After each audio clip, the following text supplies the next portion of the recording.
بلا ضرورت تصویریں بہت بڑا جرم ہے، یہ بہت بڑا گناہ ہے، یاد رکھیں۔ اشد الناس یوم القیامہ اشد الناس عذاب یوم القیامت المصورون، قیامت کے دن ان لوگوں کو سخت ترین عذاب دیا جائے گا جو تصویریں بناتے ہیں۔ اس سے بہت زیادہ بچیں، بہت زیادہ۔ ایک ضرورت ہے وہ الگ چیز ہے، دینی خدمات مرسر انجام دیتے ہیں، ویڈیو بناتے ہیں، اس ویڈیو بنا کر دین کا کام کرتے ہیں، امت تک دین پہنچاتے ہیں، یہ ایک الگ مسئلہ ہے۔ اور خواتین کو تو اس کی ضرورت ہی نہیں ہے، خواتین کی تو آواز بھی سطر ہے، بلا ضرورت اپنے وائس میسج بھی نہ بھیجیں، اس کا اہتمام کریں۔ خواتین کو بھی نہ بلا ضرورت بھیجیں۔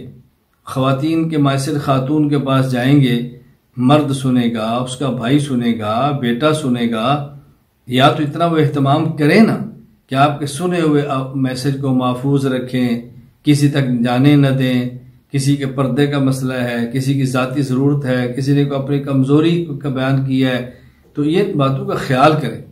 پھر خواتین کا تصاویر شیئر کرنا بہت بڑا جرم ہے، اپنی سہیلیوں کو دیں، یہ پھر بھی ٹھیک نہیں ہے، اپنی بہنوں کو دیں، پھر بھی ٹھیک نہیں ہے۔ بلا ضرورت، کچھ ضرورت ہو تو الگ بات ہے، بلا ضرورت جو ہمارے یہاں بیماری لگ گئی ہے، ہمارے عموماً پروفائل پکچر بناتے ہیں تو اس کے اوپر تصویر ہوتی ہے کبھی بیٹے کی، دیکھیں نظر لگ جائے گی، حسد ہوگا، کسی کا مکر چل جائے گا، الجھن ہو گئی، کسی کا جادو چل جائے گا، سحر ہو جائے گا۔ ایسے کام نہ کریں۔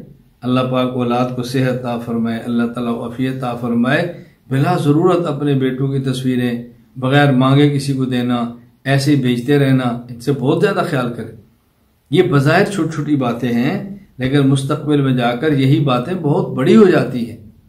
ہم نے اپنے گھروں کا ماحول ٹھیک کرنا ہے، اپنے معاشرے کا ماحول ٹھیک کرنا ہے، اپنے آپ کو بنانا اور سنوارنا ہے۔ عمل کی نیت کریں۔